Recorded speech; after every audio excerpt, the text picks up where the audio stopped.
Great. Thanks, Jonathan. Creepy voice. Yeah, just want to take a second to really land here and formally welcome everyone to this space. Formally welcome everyone to this workshop. I think that for some of you, this might be your first time at a Changing Hands workshop, and if that's the case, welcome. Welcome as well if you have been here before. Welcome if you are Indigenous American, African American, Asian Pacific American, if you're from a Latinx background, or if you are European American, if you're some combination of the above, or if you're none of the above, welcome to all. Welcome to our female participants and the males. Welcome if you're trans, and welcome if your gender expression is beyond the gender binary. Welcome if you come from a farming background, and welcome if you're just getting started here. Welcome to the lesbians here, the gay men, bisexuals, and queers, and welcome to those whose sexuality don't easily label. Welcome also to the heterosexuals. Welcome if you know exactly why you're here tonight, and welcome if you're not quite sure. Welcome to those with hidden disabilities, and welcome to those whose disabilities are apparent. Finally, welcome to all the parts of ourselves, all the emotions, all of the history and the experiences that we bring to these workshops. It's always really cool to have so many of you in this space with us. And as always, if there are aspects of our collective diversity here that I've left out, please feel free to let me know. And finally, since we're all tied to the land, I'd like to take a second to welcome the ancestors who lived in these lands before us, to acknowledge the Indigenous people whose homeland we are now stewarding. If you're here at one of these workshops talking about farming, you more than likely have some relationship to the land, you know, as one who currently or is soon to lease, tend, or maybe even purchase land. In other words, as someone who profits from the land somehow. And yeah, these land acknowledgements, you've seen me do them. Some of you who've been here with me from the beginning of the workshops, you've seen me do them, and they are tough because the task is impossible to try to find words to universally reconcile this history of theft and exclusion and genocide and exploitation and erasure, to reconcile that with the present paradigm of land ownership, which perpetuates and profits from that history. Of course, we're all on different land. We are all different people. So I invite you to look into yourself for answers, to learn and figure out what it means to you to acknowledge the land. That begs the question, what does a land acknowledgement mean to me? It means honesty about history, sincerity about shortcomings. I am curious to find a way to do more than just give words, but a way to give actual power in the form of money and land. I'm excited about the idea of voluntary land taxes, which provide a platform for landowners and residents to make regular payments to local tribes, sort of like a property tax. Indigenous writer Senna Crow sees it as a way of redistributing settler capital so that Indigenous folks can acquire the means to be sovereign. And for me, in Sisters, Oregon, on land originally owned by the Confederated Tribes of Tenino, Warm Springs, Siletz Indians, and Grand Ronde, I'm looking into doing just that. I've moved here very, very recently, so this is a new path for me. I am open to ideas, but just in this dialogue of the land acknowledgement, one of our presenters a couple workshops back shared some resources with me that were cool about calculating your land tax, and I'll share those in the chat after this. And even still, it's tricky because even if a landowner hypothetically gifted their land back to its original owner, it would still and forever be within this sort of Euro-Western idea of land, executed with the Euro-Western system of law and governance. So I'm curious, a question that I'm chewing on is, how can we also support the return of Indigenous laws and governing principles as they relate to the land? Okay, so this land acknowledgement, if you've been tracking me from the beginning, has already changed as I suspected it would. The session that we're here for today and the session that will be following up, the sequel next week, I think it's going to do a lot to challenge and further change the way that I think about this. I invite you to engage in the same practice. And as always, I invite you to share feedback with me. And before we dive into the workshop itself, I just want to make a couple of announcements. Of course, we're here. It is the 2nd of February. We're talking about this history portion of land justice. I really hope if you're here that you are going to be here next week, because our presenters are kind of designing this to be a two-parter with us. And a lot of great workshops also have passed, and it is still totally possible for you to learn from all of the wonderful presenters and resources that we have shared in the form of recordings. That's why we record these. So if that's something you're interested in, please email me and I can get you set up with that. What else? A couple more things really quickly. The connection spreadsheet, you're going to be getting that from Jonathan after this workshop is over. We have set up a Google Sheet called the Changing Hands Networking Exchange, which many of you have signed on to. Thank you if you have. It is a completely voluntary place to sort of secure the connections you've made in these workshops. So there are a number of people on there who have shared that they have land available for lease, for example. In certain, they're stating where they are, what they have, and similarly, there are people who are expressing what it is that they're looking for in terms of land or anything else. If that seems like something that might be valuable or interesting to you, please check it out. Yeah, the Changing Hands Network Exchange, you'll get that in a link after the workshop from Jonathan.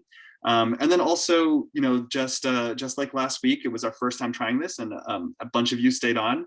We are holding another open space after this workshop. There was such a fruitful, robust conversation last week that I think would have gone on if I hadn't cut it short. So I am going to say now that we're going to run it from 7:30 to 8 and just see what happens.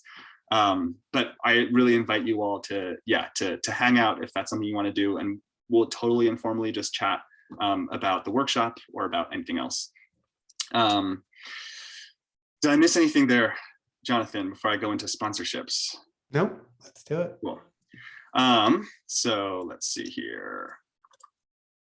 Quickly, just want to acknowledge our sponsors, especially our calendula and ladybug level sponsors, Organically Grown Company, whose vision it is to expand the availability of and demand for organic produce, and On Point Community Credit Union, serving Oregon and Southwest Washington with mortgage loans, saving accounts, and auto loans. All of our sponsors have made it possible for us to offer all of these workshops to everybody. And that is something that is super, super important to us. And we are very, very grateful to all of you for being here, to our sponsors for supporting us. And with that, I will stop sharing my screen and introduce our speakers for this evening. This is super exciting. So we're here with Michelle, AnAkA, and Javier. And I will try to give a brief bio of each of them, but they will also be telling, I think, a bit about themselves as we go. So Michelle is a returning first generation farmer. Her great-grandfather was a rancher in North Dakota. Her grandfather Week ventured west to the Idaho Panhandle and had a successful logging career in which her father is still a participant. Her grandmother Mills resides in Coeur d'Alene, happily retired. She is the maternal source of Michelle's Sinix Arrow Lakes lineage by way of the Colville Confederated Tribes. Michelle wasn't told that farming was a career pathway, although she always had an affinity to be outside, rain or shine. Once Michelle experienced being outside, working with her mind and body, she realized that nothing else would make her happy. It is hard work and the hours are long, but stewarding the land, decolonizing diets, connecting with her ancestry's culture traditions, and feeding people is her way to help restore our community's food sovereignty. Michelle is excited to be a member of the next generation of farmers and excited to build a cooperative business that helps build and support the cooperative solidarity economies for a more just and healthy future for her community. We're also inviting and welcoming AnAkA here tonight. AnAkA is a co-founder of Black Oregon Land Trust. The elements of land justice she brings to the movement is a focus on sovereignty of medicinal resources, artistic and cultural expression, and right to reclamation of the land. AnAkA is a farmer by blood and also an herbalist, artist, and overall creator. And then finally, Javier. Javier is originally from the state of Guerrero, Mexico, and now based in Woodburn, Oregon. In the last 6 years, he has focused on growing traditional plants and vegetables in a way that allows us to exercise our ancestral traditions through agriculture. With this in mind, he focuses on unifying our grandfathers' and grandmothers' ancestral knowledge and practices with our youth, to keep our relationship with the land, plants, fungi, and every being that gives us knowledge and allows us to coexist alive. As a hobby, he likes to hike in the mountains, collect plants, roots, and wild mushrooms. Also, he enjoys making string instruments, traditional Native American stonepipes, and traditional cooking.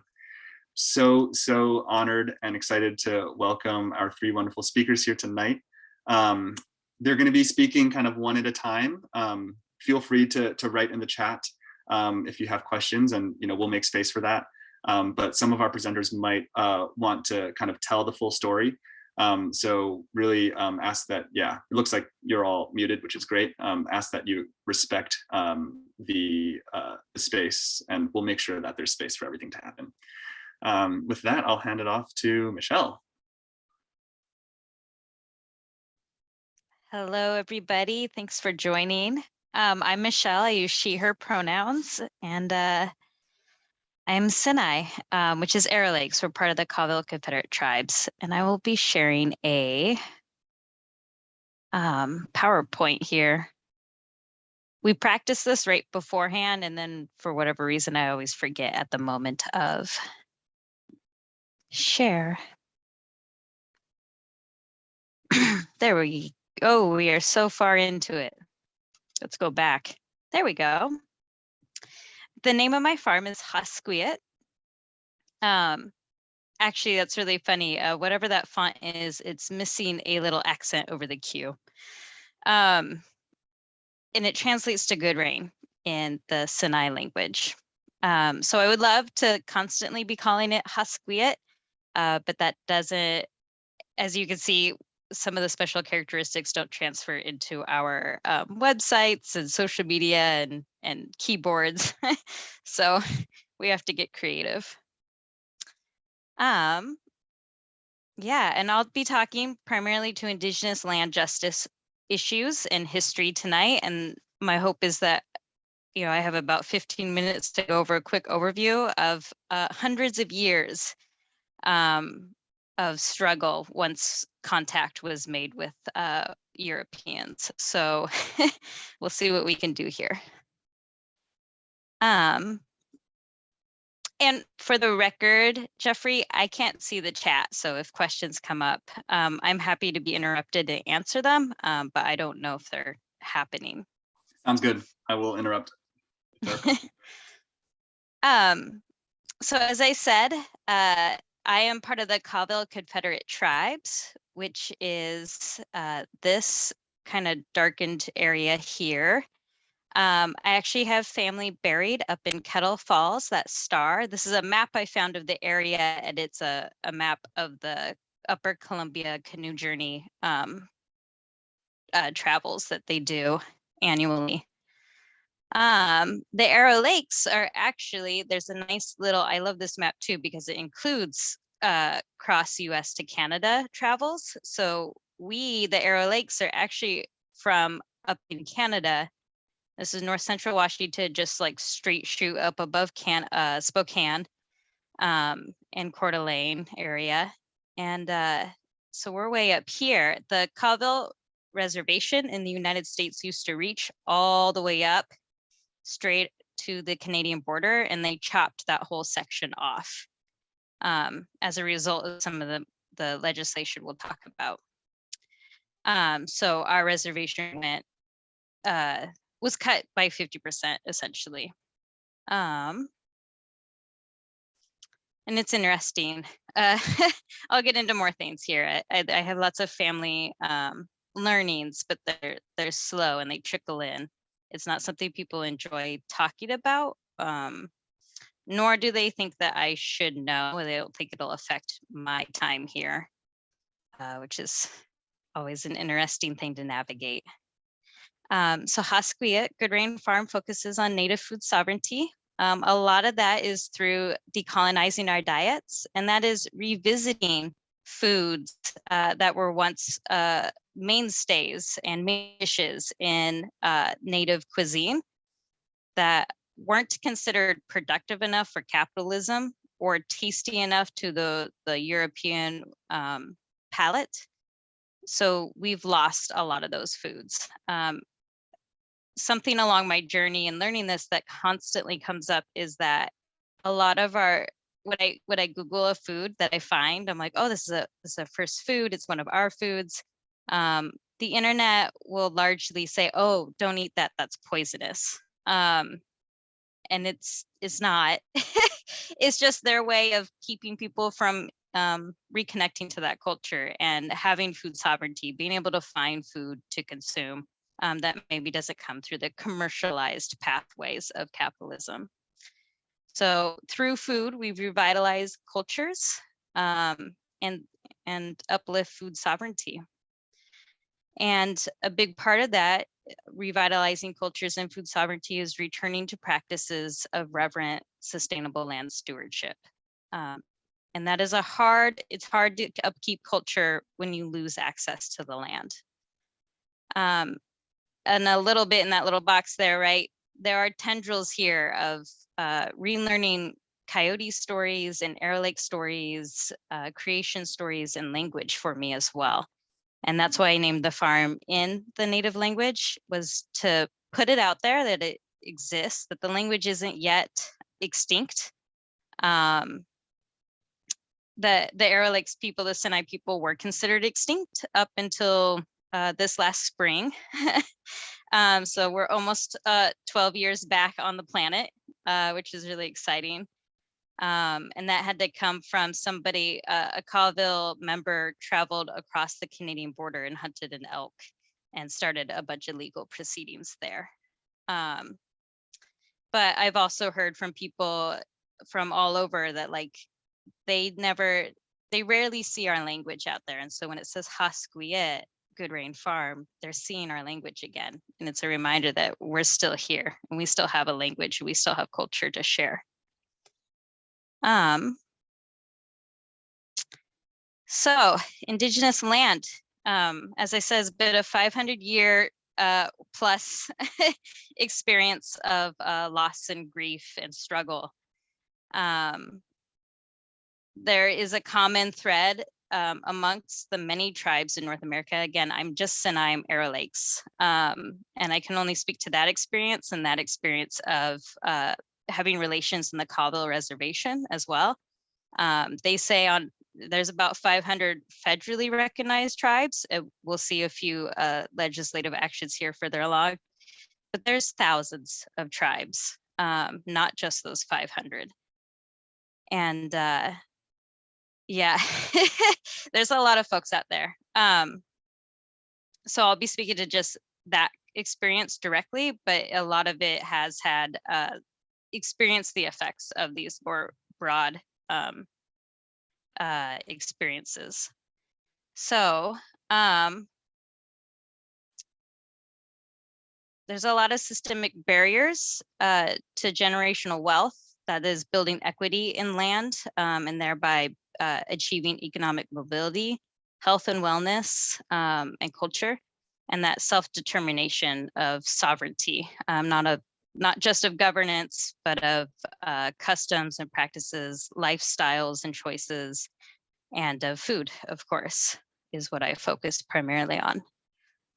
So the fractioning of our lands and our relocations have affected our ability to access these really meaningful points.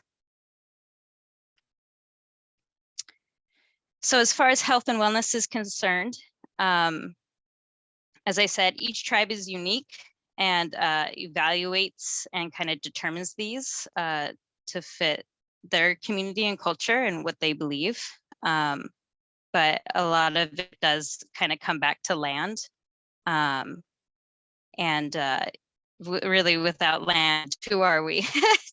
Do we really exist? I think, we are the sun, we are the soil, we are all the nutrition that we put into our bodies that builds up those cells over and over again, right? So, and and to that, there's a lot of studies that are really interested about how each culture is tied to the lands that they come from. And that, you know, we hold a lot of genetic relationships to the foods and the materials that we use to protect and shelter ourselves with as well. So having access to dancing grounds and fishing sites and being able to gather traditional plants are all very important to this health and wellness aspect, not of just physical health and nutritional health, but spiritual health as well. So a few federal kind of enactments that we'll go over. Some of the first, so we know that there's all these treaties that were made from the beginning of time, all these relationships and contracts and communications and commitments that were broken over and over and over again. I don't think a single treaty was not somehow violated. They've all been kind of not adhered to completely 100%. So we had the Dawes Act in 1887, the Burke Act. I have them listed here from oldest to the most recent or relevant, and I'll dive into them now. The Dawes Act is where they started partitioning tribal lands. So they've already relocated everyone to reservations for the most part. All these treaties have occurred. Is this the early 19th century, even though it's 1887? I think that's how that works. So they start allotting a set number of acres to each member. A lot of this is assessed by blood quantum, which is, do you have enough blood to qualify to be considered native? If you have diluted blood, then that is like non-native ancestry, then for so many generations, you're not considered native. You can't become a member or be allotted this land. So it was immediately one of the first ways to cut the population numbers, to create infighting and lateral conflict among Native people, was to disrupt who was considered a community member. Oftentimes our kin are determined by family, by just who you know, by relationship, and not by this very arbitrary and non-scientific blood quantum number. But when scarce land and resources are in question, this becomes something worth fighting over. So it already becomes a very divisive tool for the US government to use. Any lands that weren't claimed or not allotted were declared surplus and then immediately ceded to the US government. So we already start losing what we already agreed to in our treaties. And then they're sold off to individuals or organizations. So settlers coming out and visiting and deciding to homestead, essentially, which creates a checkerboard pattern on the reservations on Indian land.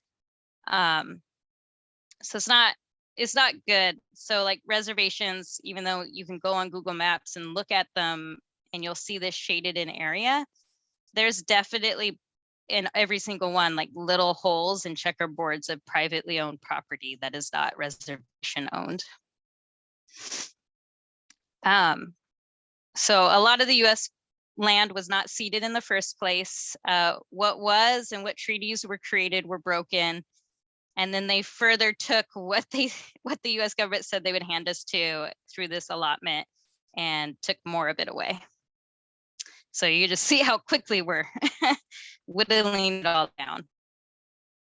The Burke Act was an amendment,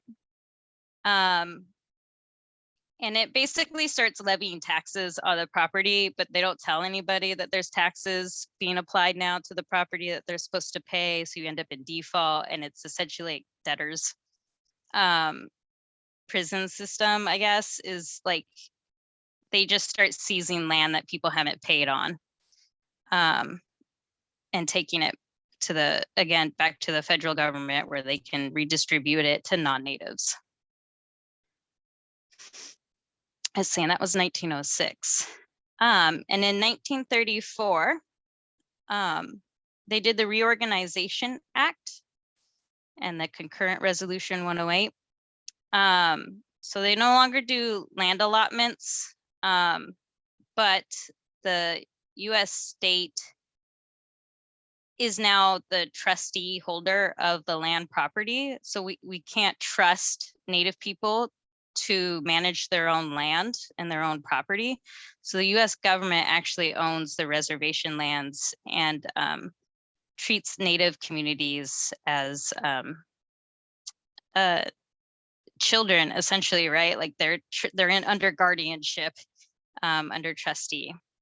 Yeah.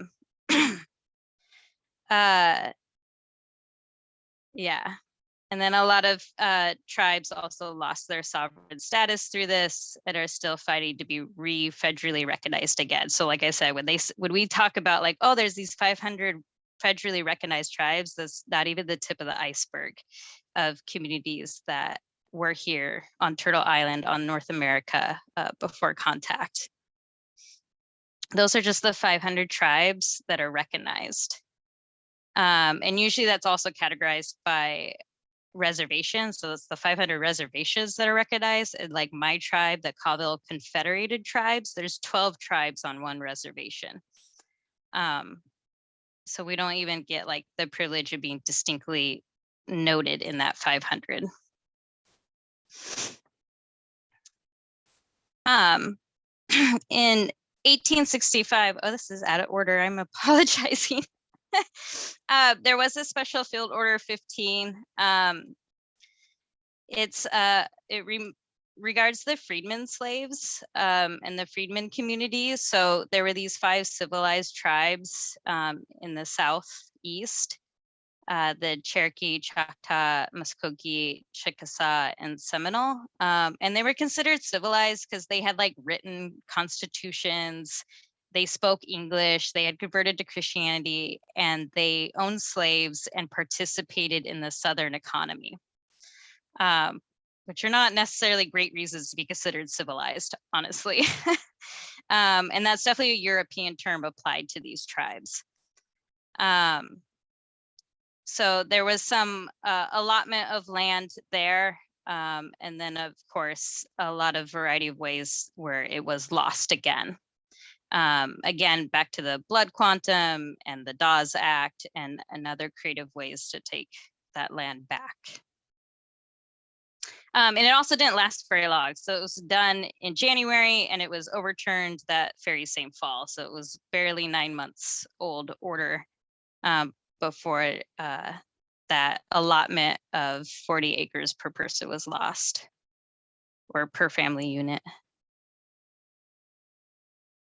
And so a lot of this goes back to tax assessors will overvalue the native land, which raises tax burdens and makes it harder for people to pay those taxes, even though that land actually isn't that valuable. A lot of it is not very productive farm or ranch land, or even that lush or full of resources, timber or gathering or hunting. It might be very, very seasonal land. So when you overvalue it on a land that can't be productive within capitalist means, you're going to default on those tax payments. And then there's heirship and partitioning. So how you inherit the land, who inherits that. And again, it goes back again to blood quantum and who's registered with the tribe, if you're even recognized as a tribe, and how many siblings do you have? So how many siblings do you need to fight with, and how much that land gets allotted. And then you're like, it all comes economic, right? There's like not a lot of economic pressure. So each here can then sell their chunk of land, which furthers that checkerboarding action. And a lot of them will sell that land because the only form of generational wealth they have, and it's not a lot, and it's more of a risk and more of a burden than it is equity building. So here's the example of what happens. Say you have a great grandmother, and you were allotted 160 acres, but there were 3 siblings, so it got split up into that brown, orange, and red, and they each had 3 children, and it keeps getting split up, right? And then in that 6th generation over there, you know, Uncle Joe sells his lot up in the brown. My grandmother sold 2 of 3 lots. So, and she probably chose that because they were all scattered. She probably had a lot in orange, a lot in red, and a lot in brown. And they're so far apart, and there's no travel out there on the Colville Reservation. It's just like, it's high plateau. There's not a lot going on, or a lot of roads or infrastructure. So you may not even be able to access like that orange square in the very middle of the orange plot. Especially if you have to go through like cousin Elaine's property to get there, who holds a grudge against you for something, I don't know. So it starts making these properties harder to access, harder to utilize, and it becomes just simpler to either sell them off to your relatives or just to sell them to anybody who will pay you for it, and take that money and leave. I don't know where I'm at on time. You have around 3-ish minutes. We've expanded. We've decided to expand the time allotment. So everyone, yeah, you're good. You're good. Oh, okay. Well, we could do 3 minutes of Q&A if there's any questions, or move on. But I just wanted to give kind of like an overview of these very big events that happened. A lot of tribes locally here in the Portland metro area are still struggling with being federally recognized. So our Arrow Lakes people aren't like individually recognized. We're not recognized in Canada. We're just part of the Colville conglomerate. There are the Chinook locally who are fighting for recognition, who were disbanded. And the Klamath also lost a lot of property when they were disbanded. So there was an act there. Oh, which one was it? I don't know if I had it. There's an act in 1960s that disbanded a lot of tribes. They basically were like, oh, I mean, y'all can speak English now, and you've assimilated into Western European life. So we're just going to take away all tribal sovereignty and recognition and put you, they literally loaded people up on buses and sent them to urban locations where there were like more economic opportunity, and relocated people all over the place. So Portland is one of the largest metropolitans on the West Coast, alongside Seattle and San Francisco, Los Angeles, and San Diego, right? Kind of just generally the bigger cities on the West Coast. So we're one of the largest and most diverse. And when they relocate people like that, they didn't just send like local tribes to Portland. They sent tribes from the East Coast and the Midwest and the Southwest to all sorts. They broke up families and sent people all over the states to larger cities where there was more economic opportunity, which wasn't necessarily the truth, because they just dropped people off at bus stations. It's okay, bye. And you're like, I don't have a job or training, or like I was a farmer or a rancher or a hunter, right? Or a fisherman. Like this isn't the space I'm used to. There's one question, and then we'll move on to AnAkA. I'm wondering if you could speak about eminent domain for the Coalfield Confederated lands lost during the damming of the Columbia River, and all the farmland that was lost, if you have any. If you have any, I mean, yeah. Yeah, I haven't looked too deeply into eminent domain. I know that typically like the state never pays what it's worth, if at all. And the dams are like huge contention in Native communities because they're destroying salmon here in the Northwest. So I know that the tribes never enjoy having dams put up and would rather blow them all up. Yeah, I know uh people aren't going to get what it's worth back.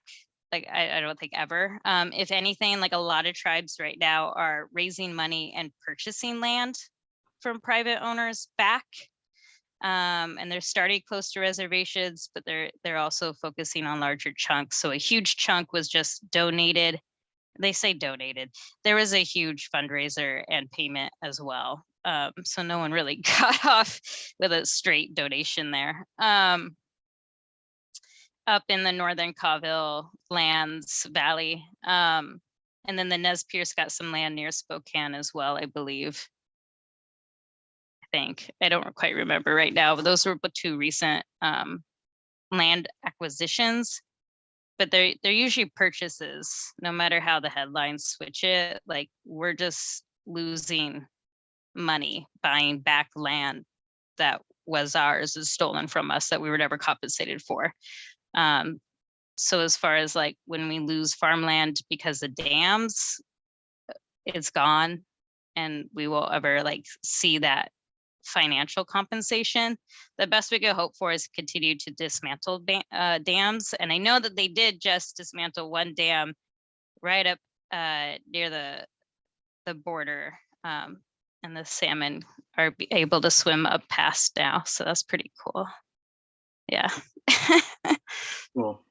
Thanks, Michelle. Yeah, that's it's a tough history to hear, but it's important.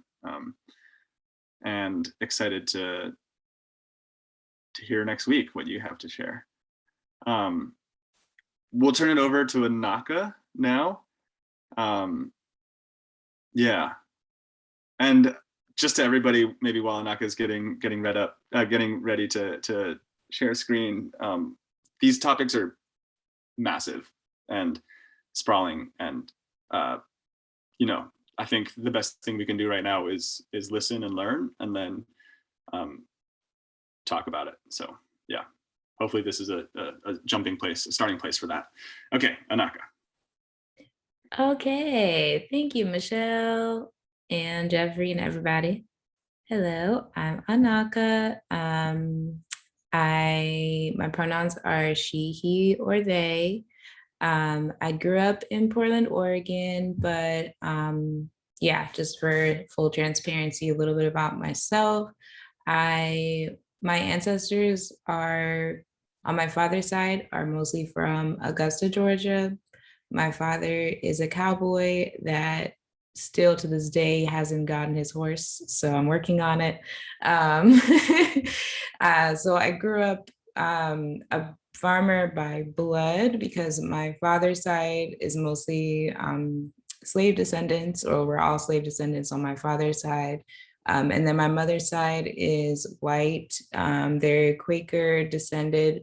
My grandmother on my mother's side was a medicine woman who moved to Ashland, Oregon in the 70s, I believe, as a farmer. So I grew up with a medicine farmer person and a lot of wisdom about the land. I also am rumored to be of the Seminole tribe, but because my ancestry is very severed, I don't have any proof of this. I just know just from like stories and listening to my elders. So I'm here to speak about the Black experience of living in Oregon from a historical perspective in order to create kind of a backdrop for a more in-depth presentation next week about Black Oregon Land Trust and our mission. I'm gonna say our mission near the end, but I'm just mostly gonna start with like basic historical points of things that some of us may already know. I'm also, because of timing and also just like not needing to go through all of the history at once, I'm, for full disclosure, skipping most of slavery. But in case you didn't know, Black people are in America because of the transatlantic slave trade. We were brought here for labor. mostly land labor, but also labor to make products, just like how we still are. And it's very much still a product of the structures of capitalism that we're in today. A lot of us are still enslaved in the prison system. Actually, most of us, like a large percentage of people in prison, are Black because of the slave system. We're still making a lot of clothes and products for grocery stores and things like that for folks. But that's something I'm not covering in this presentation. I just had to say that as a backup. So let's see. So I'm starting from 1844 because this is when the Provisional Government of Oregon, which was like a group of people who decided to settle, white people who decided to settle in Oregon, created a Black Exclusionary Law, which stated that any Black person who wanted to settle in Oregon would get 39 lashes every 6 months until they left. This was called the Peter Burnett Lash Law because this guy named Peter Burnett wanted to name it after himself, so we never forget his name. And then later that year, so I'm gonna have a lot of feelings about things I say also. Maybe I should have said that. And if it insults you, then you should think about that. But yeah, so there was an exclusionary law in 1844. They decided instead of lashing us that we would just have to do public labor, which we were doing already. So, you know, and the thing about laws also is we're never actually, the things that happen to us are never actually lawful anyways. So it's always funny to me whenever I'm reading things that are like, wasn't a law, you know what I mean? But anyway, so yeah, and then after there were still laws against us living there, in 1848, Oregon became an official US territory. I put this farming history as Black history because I believe, of course, like there's a lot of wisdom from all over the world about land and farming, but in America, a huge part of our history was farming. So that's why I put that there. Okay. And then in 1850, there was a Donation Land Act, which declared that only land would be granted to every white settler and some American half-breed Indians, quote unquote. So this basically meant that Black people were still not allowed to have land in Oregon. And then in 1857, there was basically saying that there's no slavery, but I put all these dates and everything just to basically outline that even though there was no slavery, they were very much also focused on not having Black folks in the state because they didn't want to have a mixture between Black people and Native American people, but also they just didn't want to have Black people, period. So yeah, they made it illegal in 1857 although it already was illegal, but they affirmed it was illegal for Black people to own real estate or to make contracts or to vote or to use the legal system. And then in 1859, Oregon became the 33rd state and they were admitted as an anti-slavery state and the only state admitted with an exclusionary clause. So that's something that makes Oregon unique, is that we were the only one with an exclusionary clause while being an anti-slavery state. And then in 1861, the Civil War began. I put that for just because we all know about the Civil War. So all of that happened before the Civil War. And then in 1866, they had this 14th Amendment, which said, no state shall make or enforce any law which shall abridge the privileges or immunities of citizens of the United States, nor shall any state deprive any person of life, liberty, or property without due process of the law, nor deny any person within its jurisdiction of equal protection of the laws. But then Oregon was like, nah, we don't agree with that because we still don't want Black people to have land. So they still had the exclusionary clause. And then I put in this fact here in 1868 that Letitia Carson certified her homestead claim. And I didn't know about Letitia Carson until this year. I'm just gonna present about her because I think it's useful to see historical points, but then it's also not very personal. So I wanted to help make it feel a little more personal, but by talking about Letitia Carson.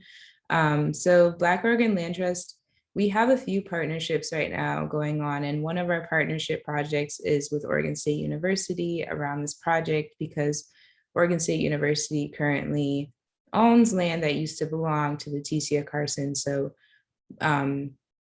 basically we brought this up to Oregon State University, and then it resulted in this legacy project that we're working on with a few other organizations. So here's just like some fun facts and just like her story. Letitia Carson was born in 1814. By 1845, she was in Missouri with David Carson, who immigrated from the U.S. to the U.S. from Ireland. They came to Oregon in 1845, presumably as a couple. Letitia gave birth to their daughter Martha while on the Oregon Trail. And in December 1845, they claimed 640 acres in Soap Creek Valley under Oregon's provisional government land law. This land a few years prior had been part of traditional lands of the Ampinafu, sorry if I say it wrong, band of the Kalapuya Indians. And the claim reduced to 320 acres under the 1850 Oregon Donation Land Claim Act, which I just mentioned. Letitia was not recognized as David Carson's wife because she was Black and her status as a slave was unclear. So this is a really interesting story because it's a lot of land and it's a really, it's a biracial family. So it's just a very interesting situation. But basically, this is kind of like the illustration of how much land it was and what was going there. And we know that Letitia Carson was raising potatoes, cattle, and apples. They sold to travelers on the trail that happened on their land. They even had another son, and then David Carson passed away in 1852 without a will. And a nearby landowner instead was the executor of the estate. And then Letitia was not recognized as an heir and received nothing. I know that she had to pay like $104 just to get her pots and pans back so she could like feed her children. But then she filed a suit against the estate person, and she claimed she won 2 lawsuits. She won a $7,000 450 lawsuit for 7 years worth of labor, which is such a crazy price now if you think about work. Like 7,000 seems like a lot for them, but it's like not that much for us. And then the second lawsuit, she won $1,300 or almost $1,400 for losing her cattle. And then her children moved to Douglas County, where she became the first Black woman in Oregon to take out a claim under the 1862 Homestead Act. So yeah, Letitia Carson is a legend. Was really excited to learn about her. Little is known about what happened to the land after, but now Oregon State owns it somehow. That's basically what that slide says. I'm just kind of moving a little bit faster. So now at the end, Letitia Carson lived her days in Douglas County and passed away on February 18th, 1888. And her daughter, Martha, married and raised a family and lived on the Umatia Reservation and passed away in 1911. And many of their descendants still live in the Pacific Northwest. I just thought it would be cool to share this story because there's a lot of history we don't know. And most of the history we don't know at all. Like even when I was growing up, I feel like I was told a lot of things that were very general about being Black, but I didn't really ever hear about one particular person to make it feel more like a person, So that's helpful. And then it also helps us not seem extinct. Like I know Michelle kind of touched on this a little bit, but it's just like we exist whether or not it was written down, like our histories exist. So I just think it's really important to like talk about things whether or not we know what happened to them. So that's a story. And then I just have like a 2-minute video to talk about the things I was talking about earlier. Just to make it a little bit easier separates successful people? I mean, truly effective people, whether it's in your career, the advertisements. Okay, this is very quick. It's like 1.5 minutes. And in the light of the Black Lives Matter protests, did you know that the racist language in the Oregon Constitution wasn't removed until 2002? Evidently, 30% of the population voted to retain it. Black people only got this victory 18 years ago. Is there anything in the KGW vault about this? Well, we have talked about this before on the story, but it is worth repeating since most of you don't usually watch us every single day like you should. Before it became a state, the government of the Oregon Territory passed what were called Black Exclusion Laws. Black people essentially were not allowed to settle in this territory or own any property.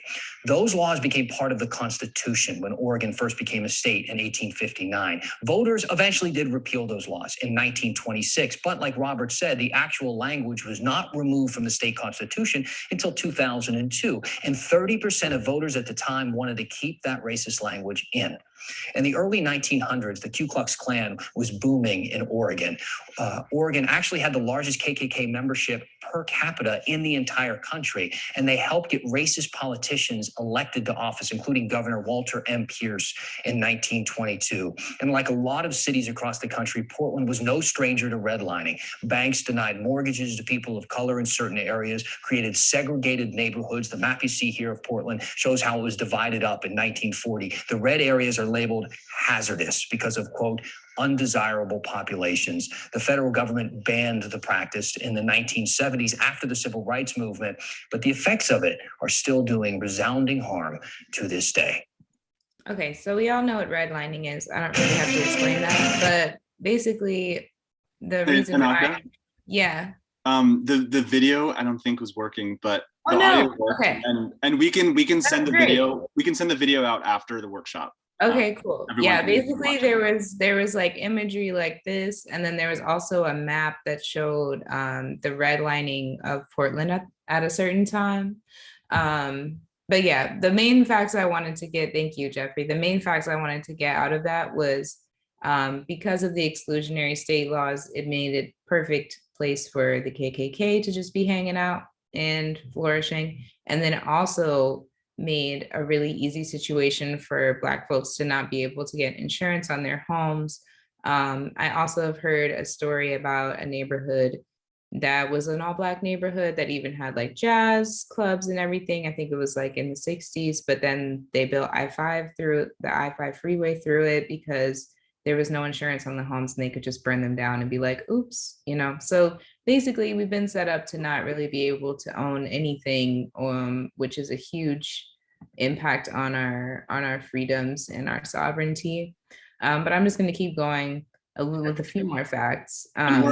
We need to, I think, switch back to the slideshow now. Oh, we're not on the slideshow anymore? What am I? We're on a frozen YouTube link right now. Oh, okay, let's see. Let me stop and then start again. My bad, thank you. I went to it, but okay, are we there now? Yeah.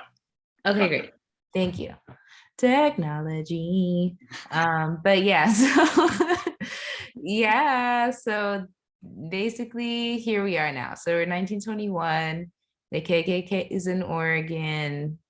I feel like they were there before then, but you know what I mean. This is what they say. There's a KKK membership. They're booming. They're flourishing. They're like, we hate Black people.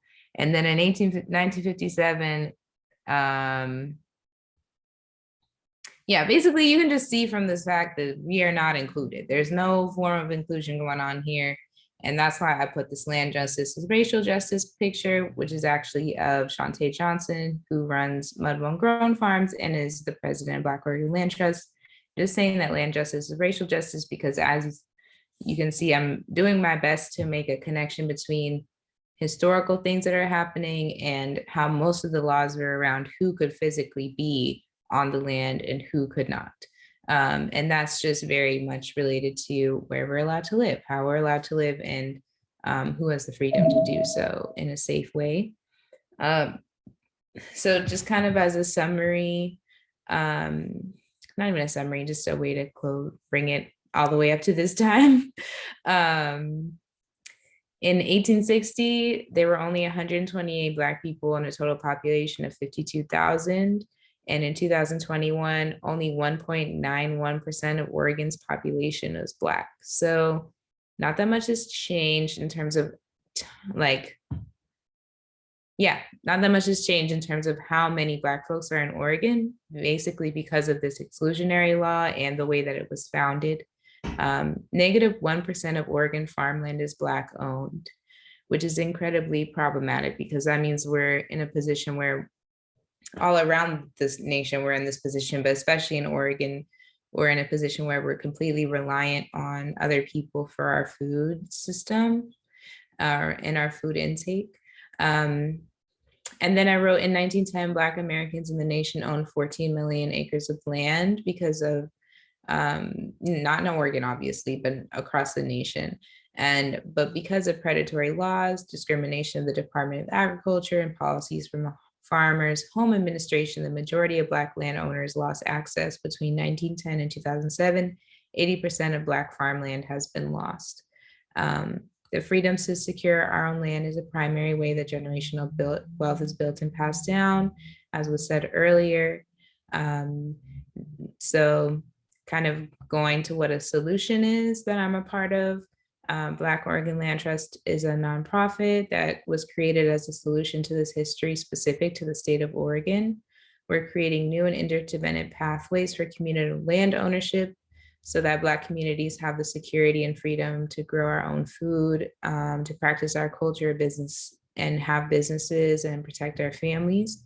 We're creating ways to secure land for future generations while divesting from racist violence and capitalistic paradigms of personal ownership.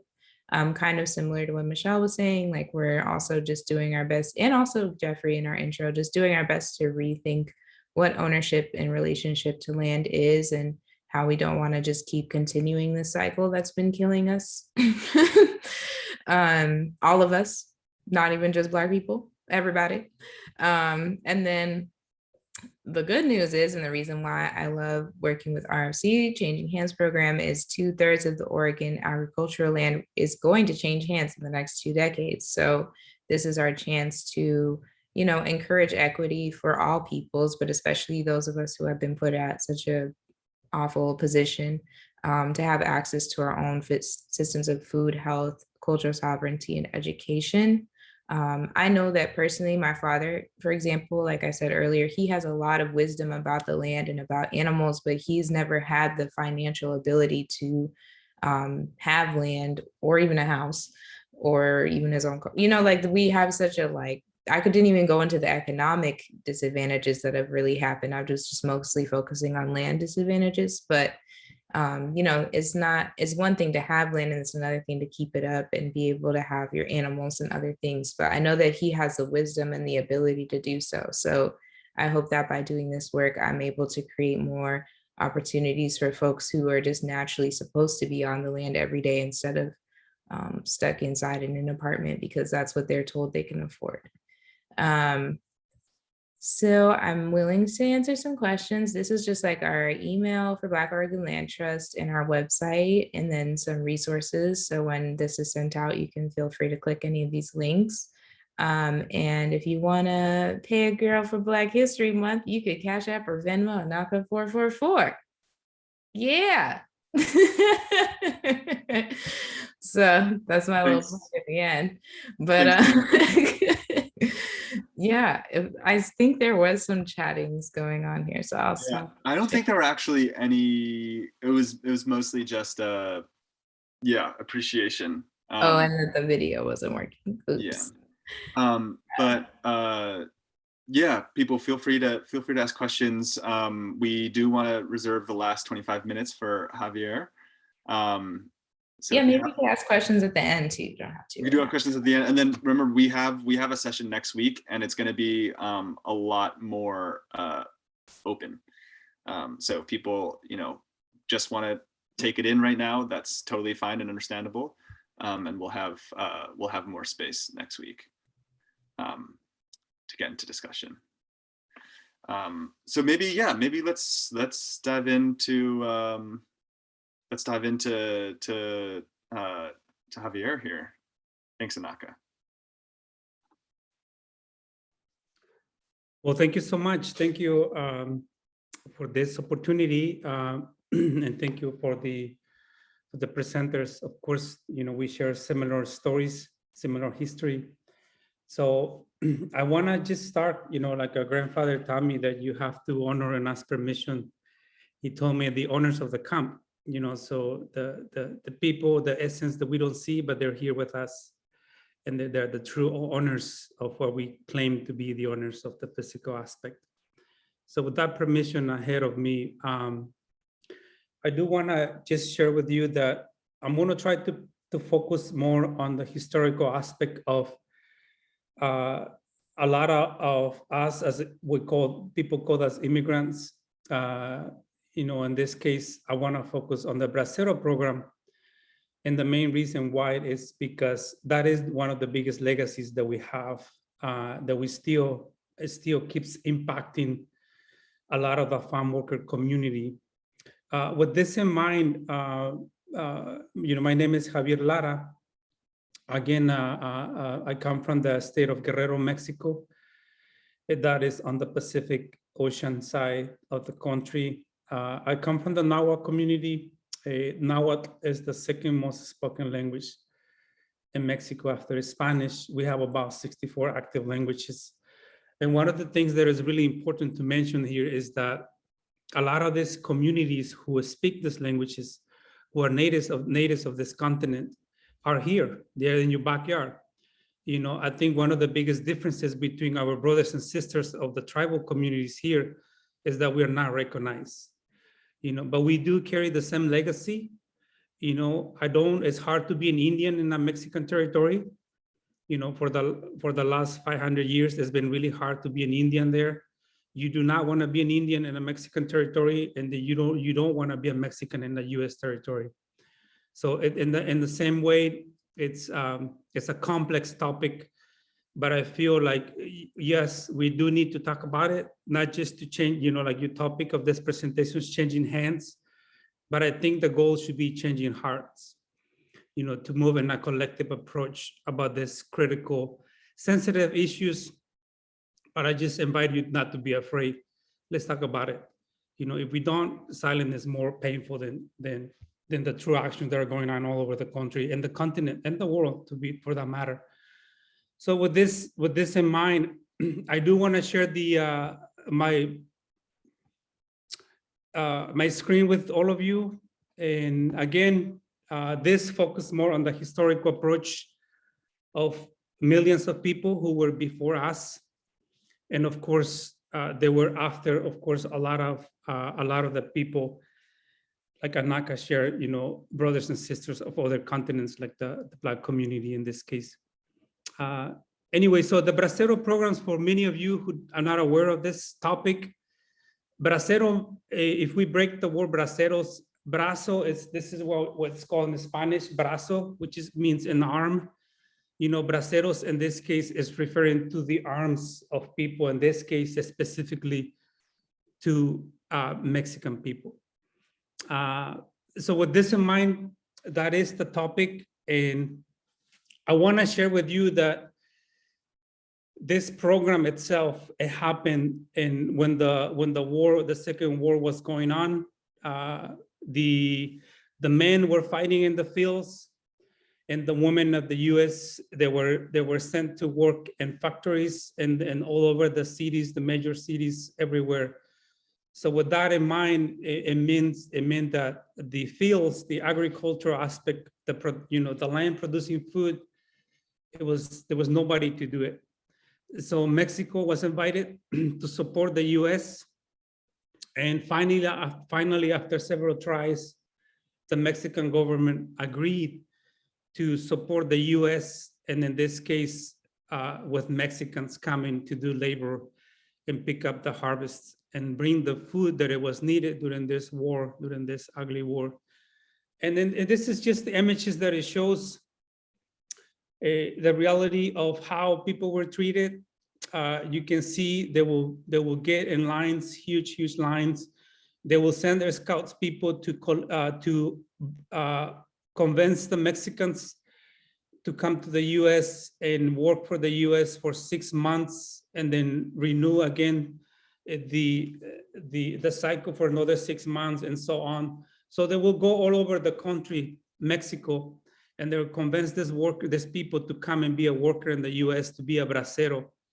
And eventually they will come in hundreds and thousands, and you can see that they will line them up They will spray them to kill any possible bugs that the US population, the US government was afraid of, quote unquote.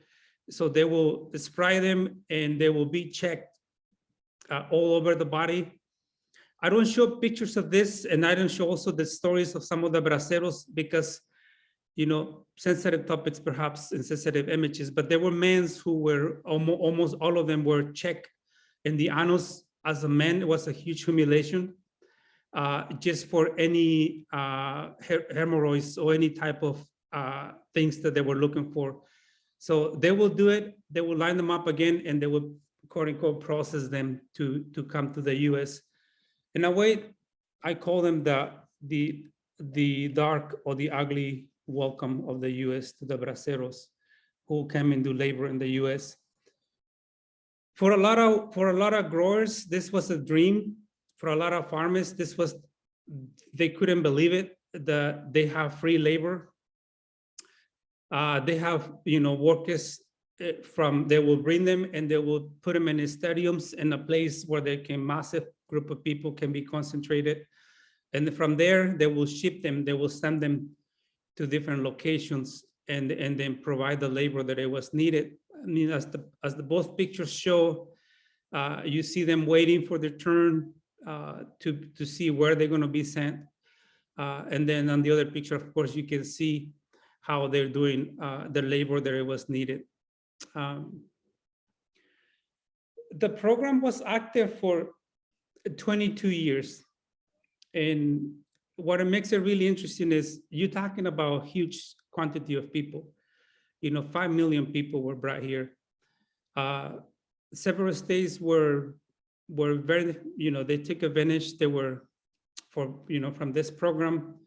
It is known as the largest foreign worker program in the US history. There's nothing like it yet, but I can tell you there is something even bigger coming now with the US and Canada. Mexico, the number, quote unquote, the number one exportation to the US and Canada now is workers. So it's coming back in a way in 2022. One of the biggest reasons is that nobody in the mainstream culture wants to do this kind of work. Nobody. I think one of the most powerful things about this program is that the Mexican workers show the different ethics of work. You know, a lot of farmers knew that the ethics of the Mexicans working in the farms were amazingly different than the dominant culture. And of course, nobody, even today in present times, nobody wants to do it. I've been around in several farms before I started to do the work that I do, working for Capacity Leadership Institute, running the AnAkA program in Woodburn. I was a farm worker myself. I was exposed to a lot of this. And I don't remember seeing a person from the dominant culture working in a Christmas trees industry, working in the strawberry fields. If I saw one, it only lasts a couple hours. It never came back after the first break. So that's the phenomenon that we live when it comes to the massive example of agricultural supply and demand. I think the biggest thing that I want to highlight, and I'm going to jump onto my personal approach after this slide, is that this legacy, it really impacted the displacement of people now. And the reason why is that after all these benefits of having a worker and increasing your production, of course, under this program, the farmers were amazed, but when the program ended, they couldn't go back. There was no way, right? So what happened after this is that they opened up the human trafficking flow between the two countries. Because the farmers, after experiencing this, they wanted more. And even though the program ended, they will talk to, and this is based on testimonies, again, from the Braceros itself, they will convince them, like, I know you're not coming back, but please come back, and not just come back, bring your cousin, bring your brother, bring your sister, bring the whole family.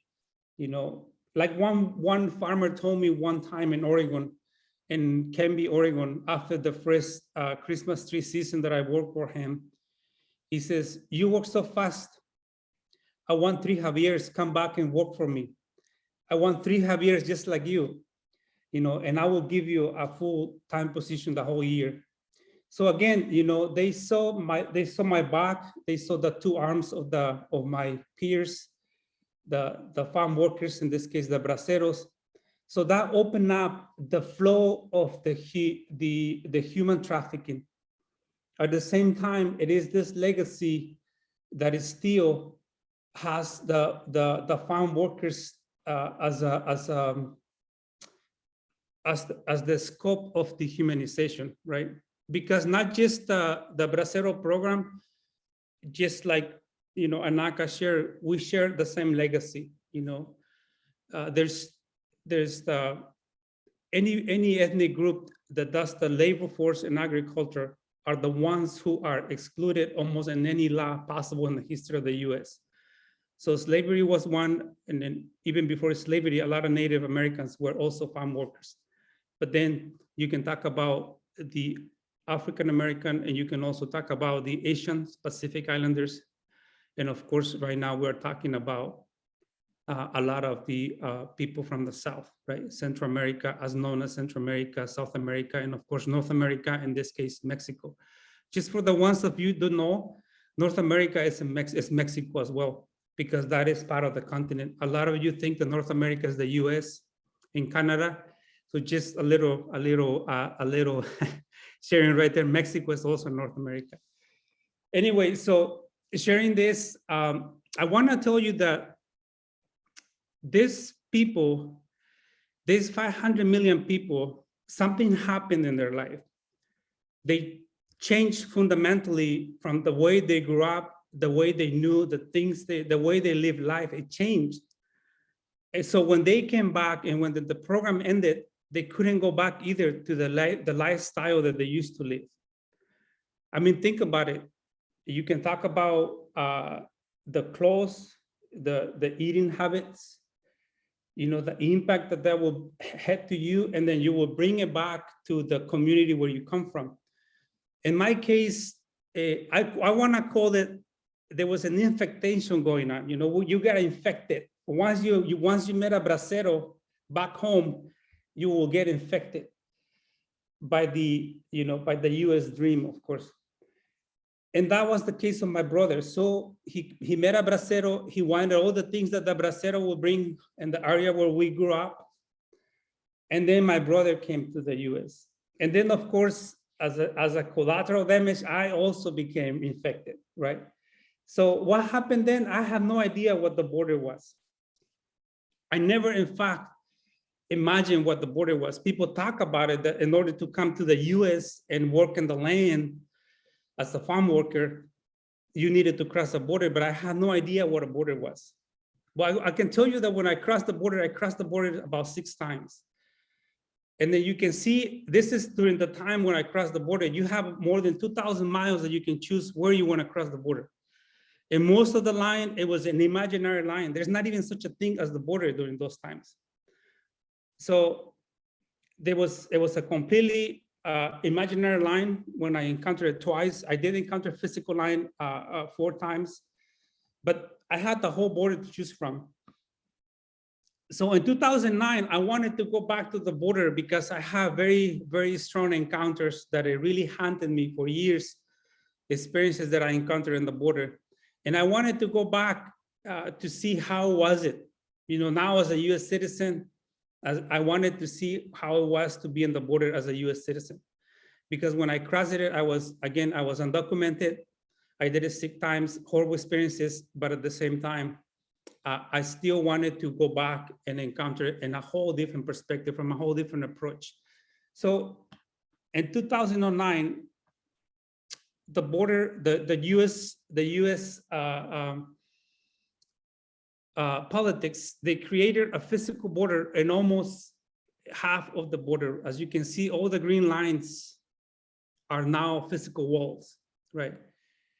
So all those green lines that you see is that our taxes pay to build a wall so people, you know, the government and the people in power, generations, of course, different presidencies, they were hoping that they will stop the displacement of people. And so they decided to create walls, right? So what happened in this case is they never really stopped the displacement of people, the flow of people. But what they did is they pushed the people to cross in harder areas, in the more difficult areas. And that was the case in 2009. I went to the hardest spot where almost 60% of the crossing was happening. And that was in Sasabe, Arizona, and Sasabe, Mexico. There's two Sasabes on each side of the border. You can see it is right on the left side of Nogales. If you look at the screen, it's the first little tiny town right next to Nogales. To the left, it's called Sasabe. So there's also right there the Federation tribe at Tohono O'odham. So it is there where 60% of the people cross. So I went there and I encountered it. And I went there and there was I walked all the way to the border and I finally approached the end where the wall ends. And that is the highest spot where the wall or the technology of the US could have built a wall. After that little hill that you see, there's a canyon. So there's no way the highest technology can go down and keep building the fence. So they stopped right there. I was standing right there. And of course there's a horse, the dead horse right there. But I can see voices of people, you know, crossing the border and saying, we're gonna stop right here. We're gonna sleep here way down in the canyon. We're gonna sleep here and we're gonna cross tonight. We're gonna keep walking tonight when it's dark. So I crossed, you know, being in the US in the desert, we find the trails of the immigrants. We call them the walkers. We find the trails of the people who walk in the desert. And then we drop 12 gallons of water so whoever make it to that point, they don't die. They can drink water and they can keep walking so they can come to Oregon, they can come to Portland and then be the next generation of farm workers. They can go to New York and clean dishes in the restaurant, and they can go to Phoenix and keep cleaning the hotel beds. So, you know, we hope that by putting water for them, they can keep moving to their destination. What was very interesting though is that after a week, in several spots where we dropped 12 gallons of water, we found the water, but somebody came after us with some kind of sharp object and they cut every single gallon and they released all the water so people will not make it to their final destination. You can see that some of like this 3 gallons on the bottom left picture that I flip it over, because the only 3 gallons of water they still were holding a little water with the hope that they will help one of my peers that were crossing the border. You can also find a lot of stories, a lot of tales and silence just by looking at the objects.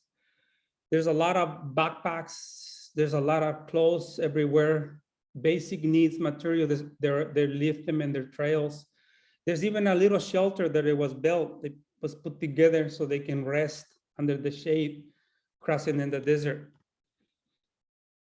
What was very interesting though, as you can see in the center on the map and between the border line, there's Sasabe. And if you look up on the upper right corner of the map, there's Tucson, Tucson, Arizona. That is the goal of the walkers. All the immigrants, they need to make it, there's 3 circles that each circle represents 1 day of walking. So you have to walk 3 days to make it what we call a pickup point. They will pick you up there. Once you make it that far, you are in the safe area. Somebody will come and pick you up and then they will take you wherever you need to go. But you have to walk 3 days. So what's really interesting is that, yes, you can start walking, but a lot of them do not make it because of the lack of water. And then you see that the red dots, that is a body that it was found, the someone who died crossing the border. What was very interesting is, again, the direction that they all need to make it is towards Tucson, Arizona. But most of the bodies who die, they are found way off the direction where they're supposed to be picked up. You can see that most of the dots concentrate on the left side of the map. And that is because even on the day number 2, that's when they start to get disoriented. And that's where they lose track which direction they're really walking towards. And of course, that is why they end up, crossing the line to death, because they did not make it and they get lost. So this is stories that I share with you because you need to understand that the people who work in the lands of Oregon, in any state, in any farm, I want to say like 99% of those hands picking up any product come from this. They have to go through this. They have to cross the border to make it. And a lot of people do not know that this is happening in their own backyard.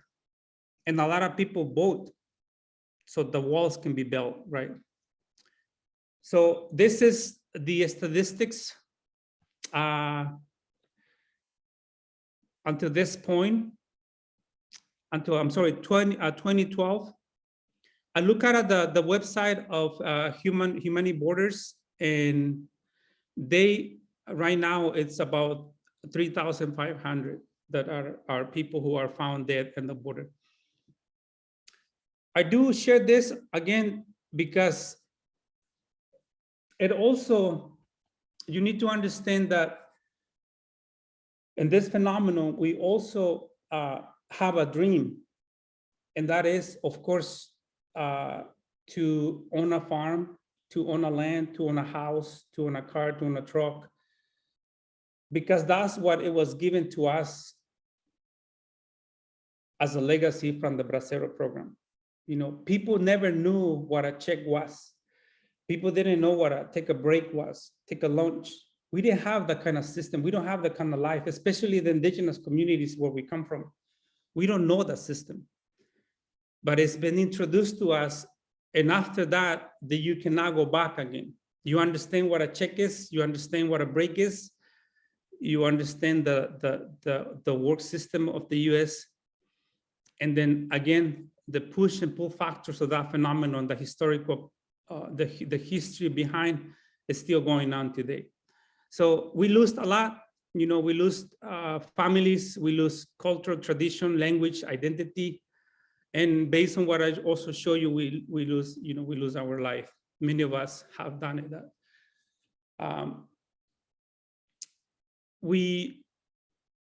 When I talk about with my peers, I always tell them, in Mexico and here, I said, why do you want to go there? Just because you want to be another 2 arms in the back. I mean, most people don't care about us there. And at the same time, we are still a second-class citizen there in the US. In 2021, 22, the best democracy of the world, we're still a second-class citizen. We still don't have the rights to create a union as a farm worker. You still don't have the right to create a union as a domestic service. If you clean hotels, if you taking care of the kids of other families, you do not have the right to create a union, right? Which union means power, right? They don't share that power in 2020 still yet. So, and for a lot of us, of course, because of this infection, we still think that by coming to the US, we're gonna start being poor because we're gonna have all the materialism that is available, right? We're going to have the best cell phones. We're going to have the best cars. We're going to have the best of this, the best of that. But I always tell in our program, I said, we have a lot more than that. You can have the best car and the best house and the best material, but a lot of people are empty in the heart. They're not in their center. And if there's something that we do have as indigenous, as a native people, we still have access to the center of the universe. You know, we just need to find what our grandfathers and our grandmothers knew that nobody tells you about, you know, but we still have access to those voices and to those songs and to those masks and to those dances that we still do, if you can have access again to your heart or to the center of the universe. But this is what a lot of people are willing to risk their life for, to still become a second-class citizen. Again, to live under the illusion that I'm only going to the US for, you know, for X years, and I'm gonna come home and be with my family and die where I grew up.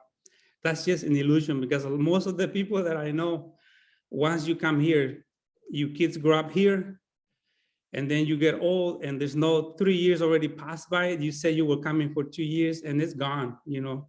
Now you depend on the happiness of other new generations, and you gotta hang around. So this is the one of the topics, again, that I love to share, again, because we work with the land. We have access to the land every single day, to all the land in Oregon and in California and anywhere. We are the biggest or the fastest growing ethnic group in the whole country. And again, you know, we are the #1 labor force in agriculture, but we only have access to the land, just the hands in the back, not the ownership, not the dreams of any of you might have, or that many of you practice already because you own land. We don't have that. We can dream that we can have land if we keep saving from the lowest wage in the US, because the farm workers, they gain the lowest wage in any labor force that you can think of. Even McDonald's, if you work in the fast food line, even us, we're there, you know, not just the farm workers, not just in the fields. So again, you know, and with this in mind, I do want to jump into what are we doing as a community that we feel that can really change the legacy of the Bracero program and the stereotype ideals that many people have about us. If I can find this screen. While I do this, I want to take any questions that you might have. I'll be happy to answer.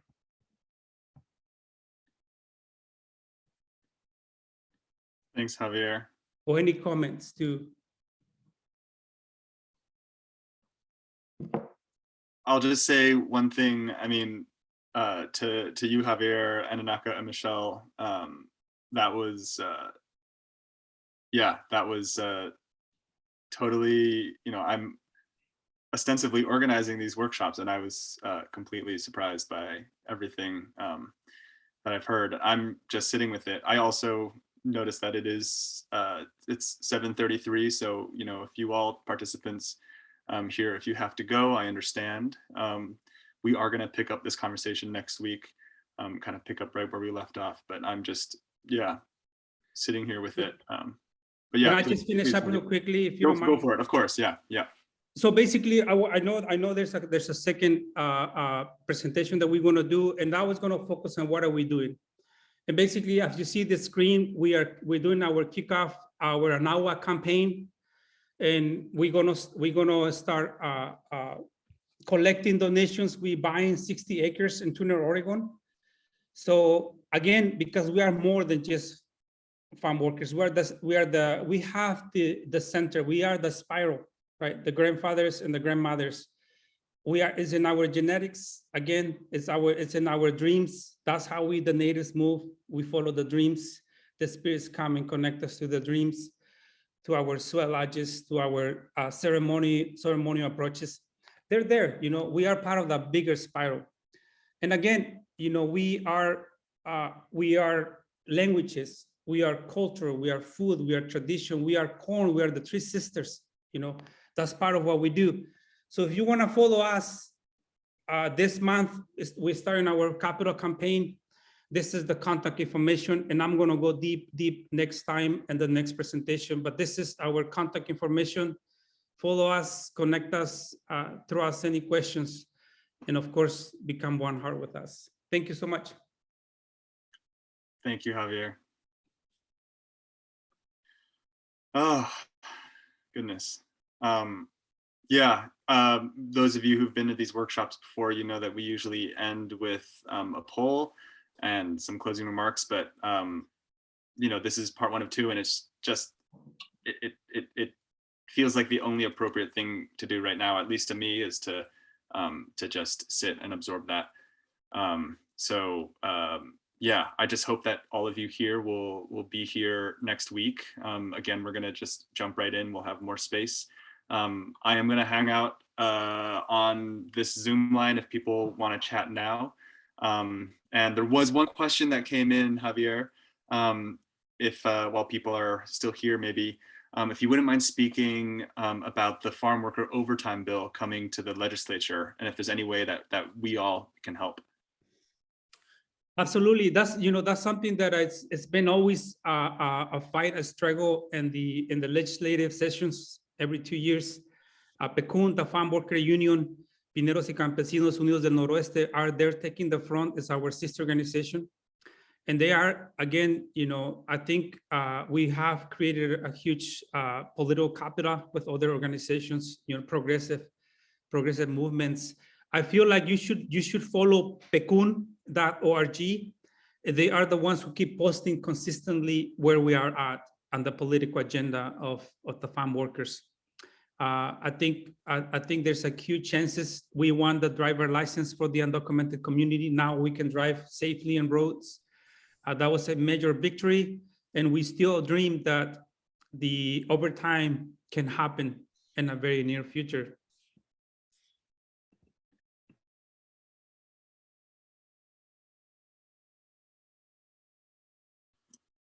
Okay. Well, again, thank you. Thank you, Michelle and AnAkA and Javier. Yeah. Truly, I don't, yeah, it's hard to even it's hard to have words right now.